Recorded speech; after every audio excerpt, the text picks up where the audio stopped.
Hi my dear lovely students, how are you? ඉතින් ඔන්න අදත් මම අලුත් lesson එකක් අරගෙන ආවා. අද මම කතා කරන්නේ there will be කියන මේ lesson එක ගැන. There will be ගැන කතා කරන්න කලින් ඔයාලට මතක් කරන්න ඕන මේක lesson series එකක් විදියට යන්නේ. ඉතින් there will be කරන්න කලින් ඔයාලා දැනගන්න ඕන there is there are කොහොමද හරි විදියට භාවිතා කරන්නේ, there was there were කොහොමද භාවිතා කරන්නේ හරි විදියට. මෙන්න මේ දේවල් ඉගෙනගෙන there will be කියන lesson එකට එන්න.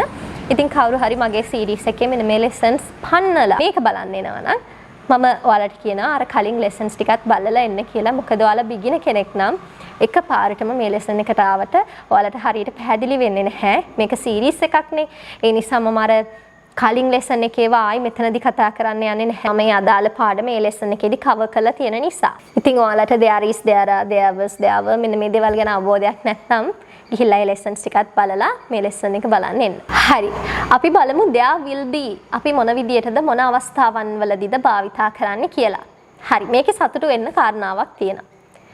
දැන් මම අර කලින් there was there were lesson එකේදී කිව්වා there was භාවිතා කරනවා singular nouns එකේ. කියන්නේ ඒකවාචී නාමපද a train a bus එකක්. යම් කිසි මොනවා හරි එක දෙයක් ගැන ප්‍රකාශ කරද්දී අපි there was භාවිතා කරනවා කිව්වා plural nouns. එහෙමත් නැත්නම් බහුවචන නාමපද සමග අපි there were භාවිතා කරනවා කියලා කිව්වා. trains buses මේ වගේ දේවල් ගොඩක්. එහෙමත් නැත්නම් යම් කිසි පුද්ගලයන් රාශියක් ඉන්නවා හෝ තියෙනවා කියලා ප්‍රකාශ කරන there were භාවිතා කරනවා කියලා කිව්වා. හැබැයි මෙන්න මේ there will be කියන මේ lesson එකේ මෙන්න මෙයාගේ තියෙන වාසිය තමයි singular noun එකක් වුණත් plural noun එකක් වුණත්. ඒ කියන්නේ ඒකවාචී වුණත් බහුවචන වුණත් මොකක් වුණත් අපිට මෙන්න මේ there will be භාවිතා කරන්න පුළුවන්. හරි. අපි there will be කියන එක භාවිතා කරනවා යම් කිසි පුද්ගලයෙක් එහෙමත් නැත්නම් යම් කිසි පුද්ගලයන් රාශියක් ඉඳීවි. හරි. ඒ වගේම යම් කිසි දෙයක් එහෙමත් නැත්නම් යම් කිසි දේවල් රාශියක් තියේවි කියලා ප්‍රකාශ කරද්දී මේ there will be අපි use කරනවා. මම මේ there will be කියන එක භාවිතා කරන context එක මොකක්ද කියලා ඔයාලගේ ඔළුවට යන පුංචි example එකක් ගන්නම්. මම කියනවා there is a train every hour. හැම පැයකම train එකක් තියෙනවා. මම මේ example එක there was there were කියන lesson එකේදීත් ගත්තා. ඒ lesson එක පැහැදිලි කරන්න. හරි. There is a train every hour. හැම පැයකට සැරයක්ම train එකක් තියෙනවා. Now the time is 11:15. දැන් වෙලාව 11:15යි. හරි? එහෙනම් හැම පැයකට සැරයක්මනේ තියෙන්නේ. එහෙනම් 11ට එක train එකක් තියෙන්න ඇති. නේද? එහෙනම් train එකක් තිබුණා. 11ට train එකක් තිබුණා කියලා කියන්නේ there was a train at 11 o'clock. ඒක අපි කලින් lesson එකේදී කතා කරා. හරි 11න් පස්සේ ආයි train එකක් තියෙන්නේ කීයටද 12ට. හරි හැබැයි දැන් වෙලාව 11:15යි. 11ට train එකක් තිබුණා දැන් වෙලාව 11:15යි ආයි train එකක් තියෙන්නේ 12ට. එහෙනම් අපි කොහොමද කියන්නේ train එකක් 12ට තියේවි. There will be a train at 12 o'clock. There will be a train at 12 o'clock. 12ට train එකක් තියේවි.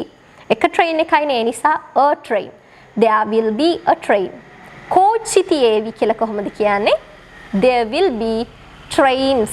මෙතන අගට s එකක් එකතු වෙනවා. මොකද කෝච්චි, දුම්රි ගොඩක්නේ.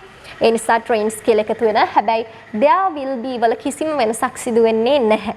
singular noun එකක් හෝ වේවා plural noun එකක් හෝ වේවා අපි භාවිතා කරන්නේ there will be ම තමයි. හරි දැන් අපි බලමු කොහොමද මේ there will be use කරලා අපි sentences ගොඩනගා ගන්නේ. ඒ sentences වල negative forms ඒ වගේම question forms හදන්නේ කොහොමද කියලා අපි දැන් බලමු. මම මෙහෙම කියනවා. There will be some rain tomorrow. There will be some rain tomorrow. හෙට ටිකක් වහීවි. some train කියලා කියන්නේ අර ටිකක් වහීවි කියලා අපි කියන්නේ අන්න ඒකට. හෙට ටිකක් වහින එකක් නැති වේවි කියලා කියන්නේ කොහොමද negative එක. There won't be some rain tomorrow. There won't be අර will not be කියන එක කෙටි කරාම won't be වෙනවා. හෙට වහින එකක් නැති වේවි. won't be. won't be කියලා කියන්නේ will not be. There won't be some rain tomorrow. හෙට ටිකක් වහින එකක් නැති වේවි. හෙට ටිකක් වහීවිද කොහොමද අපි ඒක අහන්නේ? Will there be some rain tomorrow? Will there be some rain tomorrow? මෙතනදී අපි මුලට ගන්නවා will ඊට පස්සේ there use කරනවා ඊට පස්සේ තමයි අපි be use කරන්නේ. will be there කියලා එහෙම කියන්නේ නැහැ. will there be. negative question එක නම් won't there be. won't there be.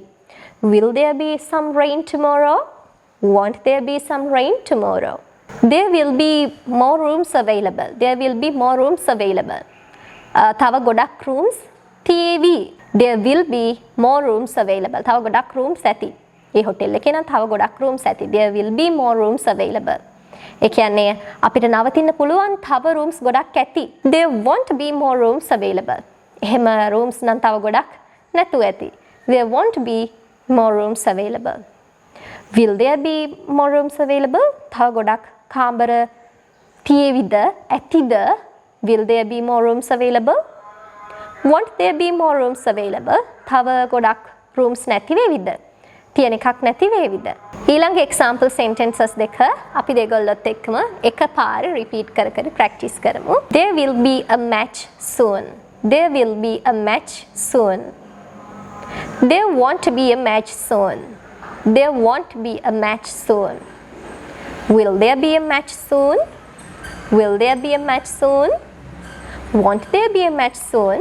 Won't there be a match soon? There will be a match soon කියලා කියන්නේ match එකක් ඉක්මනටම තියේවි. ඉක්මනටම match එකක් තියේවි. ඉක්මනටම match එකක් තියෙන එකක් නැති වේවි. කියන්නේ ඉක්මනටම match එකක් නැති වේවි. There won't be a match soon. Will there be a match soon? ඉක්මනටම match එකක් තියේවිද? Will there be a match soon? Won't there be a match soon? ඉක්මනටම match එකක් තියෙන එකක් නැති වේවිද? ඊළඟ sentence එක අපි බලමු. There will be new designs at the shop. There will be new designs at the shop. There won't be new designs at the shop. There won't be new designs at the shop. Will there be new designs at the shop? Will there be new designs at the shop? Won't there be new designs at the shop? Won't there be new designs at the shop? Hari. There will be new designs at the shop කියලා කියන්නේ කඩේ අලුත් designs තියෙවි. කඩේ අලුත් designs නැති වේවි කියලා කියන්නේ කොහොමද? shop එකේ අලුත් designs නැති වේවි. There won't be new designs at the shop. Will there be new designs at the shop? shop එකේ අලුත් designs තියෙවිද? shop එකේ අලුත් designs නැති වේවිද කියලා කොහොමද කියන්නේ? එහෙනම් won't there be new designs at the shop?